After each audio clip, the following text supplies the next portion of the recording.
Olá, vestibulandos! Aqui é o professor Meca do CPV Vestibular e sejam bem-vindos ao nosso portal mais uma vez. Estou aqui para resolver a FUVEST segunda fase, terceiro dia, provinha de Física, né? Então vamos lá. Como é que foi a prova de Física da FUVEST 2012? Novamente, turminha, a FUVEST manteve aquele padrão de as contas darem exatas, o item A depender, para a resolução do item B, você ter feito o item A, e para a resolução do item C ter feito o item B, que a gente chama de questões em cascata. Mais uma vez, eles também optaram pelo quadrinho NOT e ADOT, né? E esse ano fizeram uma provinha de nível médio para fácil. Você que estudou, com certeza teve um grande desempenho. Vamos lá comentar questão a questão da prova de Física da FUVEST desse ano. Vamos lá? As questões foram extremamente também contextualizadas, né, turminha? Foram assuntos do cotidiano, assim como essa questão número 1. Vamos dar uma lidinha aí na questão número 1. A energia que um atleta gasta pode ser determinada pelo volume de oxigênio por ele consumido na respiração. Abaixo está apresentado o gráfico de volume do oxigênio em litros por minuto consumidos por um atleta de massa corporal de 70 kg em função da sua velocidade, quando ele anda e quando ele corre. Então olha que questão bonita, eles fizeram um gráfico que mostra o seu consumo de oxigênio se você estiver malhando, correndo, ou se você estiver devagarinho andando. E no eixo X nós tínhamos a velocidade, né? Então vamos ver o que ele pedia aí no item A, uma questão de interpretação de gráfico, né? Ó, vamos lá, item A. Considerando-se que para cada litro de oxigênio consumido são gastas 5 kcal e usando as informações do gráfico, determine para este atleta a velocidade a partir da qual ele passa a gastar menos energia correndo do que andando. Vamos voltar aqui, turminha, na questãozinha. Ó. Vamos lá, olha aqui no quadro aqui. Ó. Vê esse pontinho aqui, ó. Tá anotando, ó? Aqui, ó. Ele, nesse ponto aqui, é exatamente o ponto em que a curva se encontra, tanto a curva que ele está correndo quanto a curva que ele está andando. Era só você notar do gráfico que isso daria 8,5 km por hora. Essa era a resposta do item A. Aqui, ó, 8,5 km por hora. Beleza? Era só olhar no gráfico, viu, turma? Questão tranquila, uma questão de interpretação típica de questão do Enem, né? Questão B. A quantidade de energia por ele gasta durante 12 horas de repouso, parado. Vamos voltar no gráfico novamente.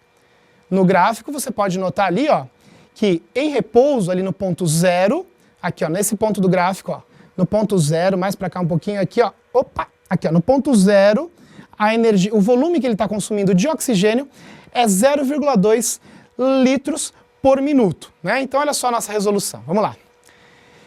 Do gráfico, quando a velocidade é nula, o consumo é 0,2 litros por minuto. Em 12 horas, que são 720 minutos, fazendo a proporção adequada, também chamada de regra de 3, você obtém 144 litros. Aí você faz novamente a proporção ideal, 5 kcal, 1 litro. 144 litros, a energia perguntada, que dava 720 kcal. Tá bom? No item C, ele pediu o seguinte, do gráfico, para você retirar as informações do gráfico, perdão, e ele pediu a potência dissipada em watts quando ele corre a 15 km por hora. Novamente, tomando a informação do gráfico, com 15 km por hora correndo, você obtinha um volume de oxigênio de 3,6 litros por minuto. Novamente, fazendo a proporção ideal, no item C, né? 1 litro eram 5 kcal dados o enunciado, 3,6 litros, x calorias. Daí nós obtemos 18 kcal, multiplicando por 4, dado no quadrinho NOT e ADOT, 72 kJ em 1 minuto. Lembrando que potência e energia sobre tempo, obtemos aí o valor de 72.000 sobre 60, 1.200 watts de potência, uma questão muito bonita aí, uma questão do cotidiano, que envolvia essencialmente proporção ideal, tá?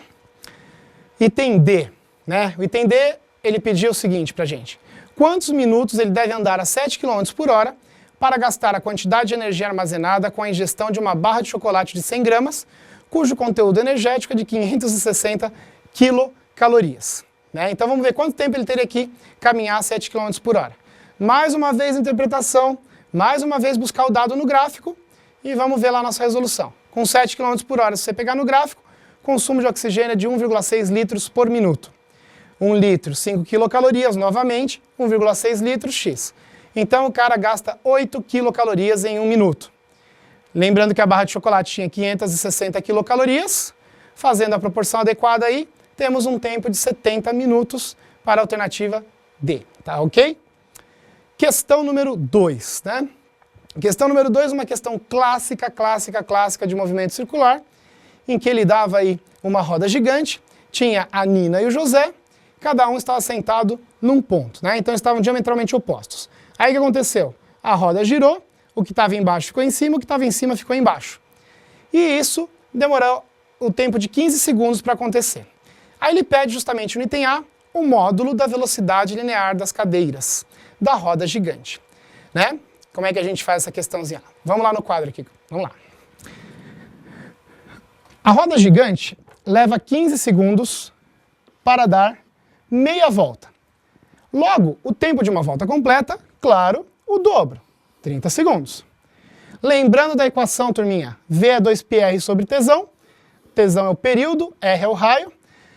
O vestibular da FUVEST esse ano forneceu π igual a 3, substituindo o raio de 20 metros, o período de 30, a velocidade 4 metros por segundo. Esse era o item A. Já no item B, ele pedia pra gente o valor da aceleração radial. Lembrando, turminha, a aceleração radial é a aceleração centrípeta. Como a gente calcula a aceleração centrípeta? V quadrado sobre R. V quadrado sobre R. Substituindo o valor de velocidade e do raio, temos a aceleração centrípeta 0,8 metros por segundo por segundo. Ok? A questãozinha número 3. Vamos lá, questão 3. Ah não, ele pediu o item C ainda, esqueci. Ele pedia qual o valor da normal da Nina no ponto mais alto e qual o valor da normal do José, quando ele está no ponto mais baixo. Então vamos voltar lá no quadro. Vamos lá. Note, quando a Nina está no ponto mais alto, nós temos a normal e o peso. Lembrando que o movimento circular está nesse sentido aqui, ó. Então o que acontece, turminha? Nessa direção, né? Nós temos o peso apontando para o centro da trajetória e a normal apontando para fora da trajetória. Aplicando o conceito de resultante centrípeta, peso menos a normal, mv quadrado sobre r. Peso é massa vezes a gravidade, a massa é 60, aceleração da gravidade é 10, substituindo novamente a massa 60, velocidade de 4, raio de 20 metros, chegamos na normal da Nina, 552 newtons. Agora vamos ver para o José. José está no ponto mais baixo, a trajetória para o José está desta maneira, quem aponta para o centro é normal, menos quem desaponta ou não aponta é o peso, é a resultante centrípeta. Então, normal menos peso, mv quadrado sobre r. Substituindo a massa, cuidado que agora é a massa do José, 70 quilogramas, a velocidade é a mesma, achamos a normalzinha do José, que vale 756 newtons. Então essa era a questãozinha aí, número 2 da prova. Vamos para a questão número 3. Questão número 3 é uma questão do cotidiano, que fala sobre o fio fase, o fio neutro, o fio terra, né, os dois fios fase que normalmente chegam nas residências, e ele pede o seguinte, ele dá alguns equipamentos, então ele deu um aquecedor, 2 lâmpadas, um ferro e um chuveiro. No item A, ele solicita a energia total em kWh consumida durante esse período de 3 horas. Vamos lá para a resolução? Vamos lá? A energia total é dada por... Então, para eu calcular a energia total, turma, eu preciso calcular a energia do aquecedor, da lâmpada 1, da lâmpada 2, do ferro e do chuveiro, que ele pediu de todos os caras. Lembrando a equação de energia, que é potência vezes o tempo, e que 12 minutos é 0,2 de hora. Por que eu fiz isso? Porque se você lembrar, o chuveiro lá, ele falava que fica ligado 12 minutos. Vamos lá, o aquecedor de 990 watts por 3 horas, a lâmpada de 60 watts por 3 horas, outra lâmpada de 60 por 3 horas, o ferro de 980 watts por 3 horas e o chuveiro de 4.400 watts por 12 minutos, que é 0,2 de hora. Chegamos na energia 7.150 watt-hora, como ele pediu em quilowatt-hora, preciso dividir por 1.000, 7,150 kWh. Ok? O item B, ele pergunta o seguinte, a corrente elétrica que percorre cada um dos fios fase no circuito primário do quadro de distribuição, com todos os equipamentos ligados, inclusive o chuveiro. Então vamos lá, turminha. Vamos lá no quadro comigo, vamos? No fio fase 1, há o aquecedor e o chuveiro. Só você olhar na figura lá, né? Lembrando que eles estavam ligados no fio terra, né? Mas o que estava ligado no fase 1? O aquecedor e o chuveiro. No neutro e no fase, para dar DDP de 110 volts. Lembrando, a corrente total é a soma do aquecedor com a do chuveiro. I é P sobre U, então I total, 990 que era a potência do aquecedor sobre a DDP. Potência do chuveiro sobre a DDP. Portanto, nós temos aí 29 amperes de corrente no fio fase 1. Ok? E no fio fase 2? No fio fase 2, há duas lâmpadas, o ferro e o chuveiro. Então a corrente total é a corrente da lâmpada 1 mais a da 2 mais a do ferro. Fazendo novamente as equações de potência sobre DDP, potência sobre DDP, para todos eles, obtemos a corrente total de 30 amperes. Vamos lá. Agora, ele pede no item C a corrente elétrica que percorre o condutor neutro no circuito primário, do quadro de distribuição com todos os equipamentos, inclusive o chuveiro ligado. Então, estão todos ligados. Turma, como é que você vai fazer essa questão? Para você ter uma DDP de 220 volts, você tem que ter um fio ligado no 110, o outro ligado no menos 110. Então, o que acontece? As fases que chegam na nossa casa, esses fios de fase, né, o fio de tensão, eles estão defasados. Quando um está no mais 110, o outro está no menos 110. Por isso que a diferença de potencial, esse desnível, são 220 volts. Então essas correntes elas têm sentidos opostos. E aí o que acontece? Se nós considerarmos a corrente alternada, que é o caso que chega na nossa casa, chega a corrente alternada, a gente vai ter que fazer uma subtração para saber a corrente do fio neutro. Então, com certeza, a maioria dos vestibulandos aí consideraram corrente contínua e acabaram somando aí as DDPs e, né, infelizmente, eu acho que a FUVEST não vai considerar isso aí. Mas é o seguinte, turminha, no manual do candidato, a FUVEST diz que você tem que ter noções de corrente alternada. Então, a gente não sabe de fato se a FUVEST vai acabar optando por considerar se a maioria dos vestibulandos somar as correntes, tá ok? Mas se você for ser rigoroso mesmo, a gente vai ter que fazer a subtração que é o correto, tá ok? Então, no item C, nós temos o quê? Vamos lá no quadro. A corrente do fio neutro é a corrente da lâmpada L1, somada à corrente da lâmpada L2 com a do ferro menos a do aquecedor. Então, nós temos a corrente do fio neutro de 1 ampere. Se você somasse as correntes, você obteria o valor de 19 amperes, tá? 19 amperes que muitos vestibulandos devem ter optado aí em colocar, tudo bem? Então vamos lá, próxima questão, questãozinha número 4.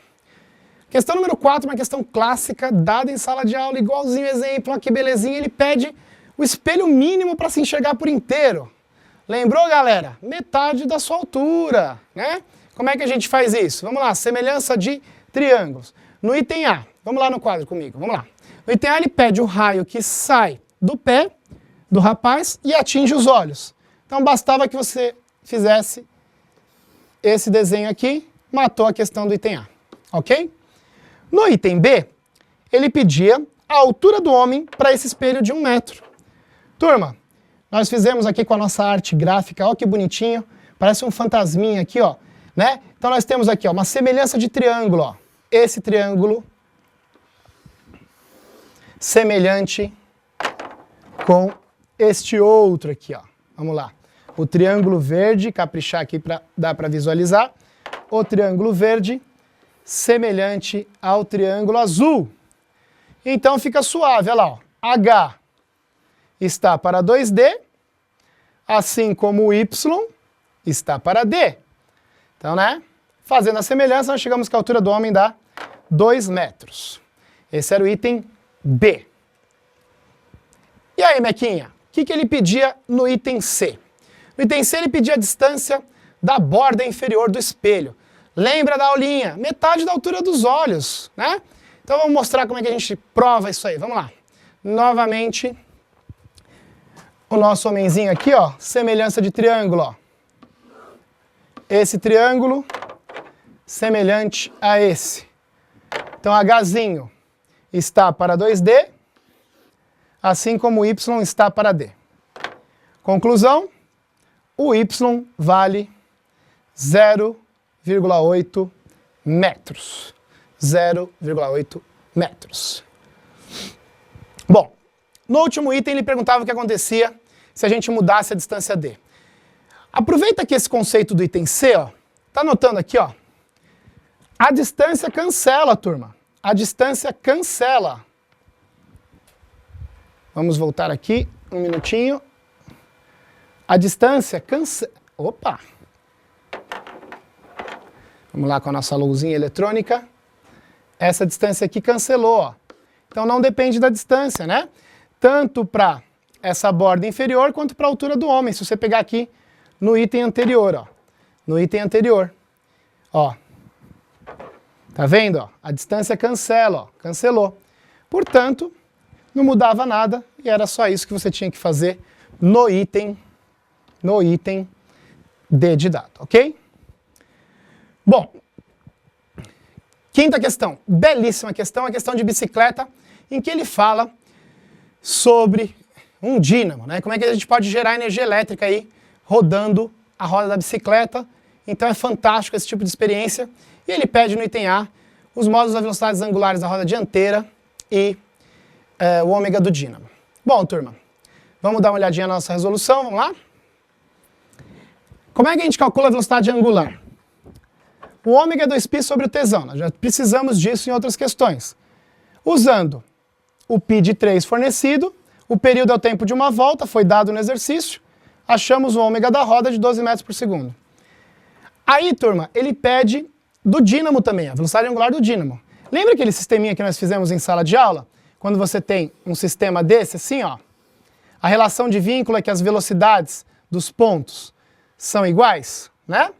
Então, quando você tem a roda aqui e o dínamo encostado, a relação de vínculo é a mesma. A velocidade linear tem que ser igual. Fazendo V igual a ômega-R, o que acontece aqui, ó? Sendo as velocidades iguais, ômega da roda vezes o raio da roda é o ômega do dínamo vezes o raio do dínamo. Obtemos o ômega do dínamo 750 radianos por segundo, uma questão clássica aí, típica, né, dada em sala de aula também, muito parecida essa questão. Tranquilo, vestibulando aí de segunda fase, não deve ter encontrado muita dificuldade em resolvê-la. No item B, ele pediu o período do dínamo. Ora, se eu já achei o ômega é 2π sobre Tzão, 2π sobre o período, acho o período de 8 segundos, 8 vezes 10 a menos 3 segundos, 8 milissegundos, né? Tranquilamente, não tem nenhum problema aí. No último item, ele pede a força eletromotriz. Te dava a potência, né? E te dava a resistência. Aplicando a equação P igual ao quadrado sobre R, você obtém a DDP de 12 volts. Então é uma questão bastante simples aí, vestibulando de uma segunda fase, ok? Vamos para a última questão, questão número 6, uma questão de física moderna, que muitos vestibulantes acabam tendo medo, mas como a gente comentou em sala de aula, toda vez que aparece questão de moderna, ele sempre explica no enunciado, sempre, fica tranquilo, ele vai explicar. Não foi diferente esse ano, ele pediu a frequência da radiação, te dava a velocidade, te dava o lambda. Como é que a gente acha? Equação fundamental, V igual a lambda F, achei a frequência de 10 a 15 Hz. Depois ele pede a energia do fóton. Se você reparar aqui, turma, vamos lá no quadro. Ele dá como calcula energia? Energia H vezes F. Ele te dá o H, lembra que eu falei da importância do NOT e a DOT? Ele te dá o valor do H, aqui, ó. Poxa, se ele te dá o valor do H e no item A eu calculei a frequência, mais uma vez aquele tipo de questão que nós comentamos, questão em cascata, o item B depende do item A, faz energia igual a H vezes F, e aí obtém energia de 4 eletronvolts, ou 6,4 vezes 10 a menos 19 joules. Ele não pediu em joules ou eletronvolts, tanto faz se dar a resposta, ok? No item C ele pediu energia cinética máxima. Turma, Note, olha aqui, ó, ele dá a equação para você, ó, energia cinética é E menos W, que é a função do trabalho. Ou seja, substitui o valor, mata a questão. Foi o que nós fizemos na resolução, tá? Já tinha os valores, a energia cinética vai dar 1,7 eletronvolts, 2,72 10 a menos 19 joules. Né? Como é que se fez essa conversão? Só olhar no note a dot a tabelinha. 1 eletronvolt, 1,6 vezes 10 a menos 19 joules. No item D, né, ele pedia justamente a frequência abaixo da qual é impossível haver emissão de elétrons na placa de sódio. Ora, se ele não emitiu elétron, o elétron não vai ter velocidade, não tem energia cinética. Só igualar essa expressão dada aqui a zero, tá certo? Joga o W para lá, positivo, etc. E aí a gente chega substituindo os valores, que a frequência vai ser 5,75 vezes 10 a 14 Hz. Ok? Bom, comentário geral da FUVEST aí, pessoal. A prova da FUVEST desse ano foi uma prova muito bonita. O vestibulando que estudou vai ter um grande resultado. Fica a ressalva aí para a questãozinha, que com certeza você que na sua casa aí colocou, somando as correntes elétricas, possivelmente, né, muita gente acabou cometendo esse equívoco aí, é normal, é natural, porque a gente está acostumado a trabalhar com corrente contínua, tá certo? Vamos ver se o vestibular da FUVEST vai aceitar, não sei, depende deles aí se muita gente acabar colocando, apesar de estar equivocado, tá ok? Espero que vocês tenham tido um grande vestibular, forte abraço para vocês e que venha a Unicamp. Tchau!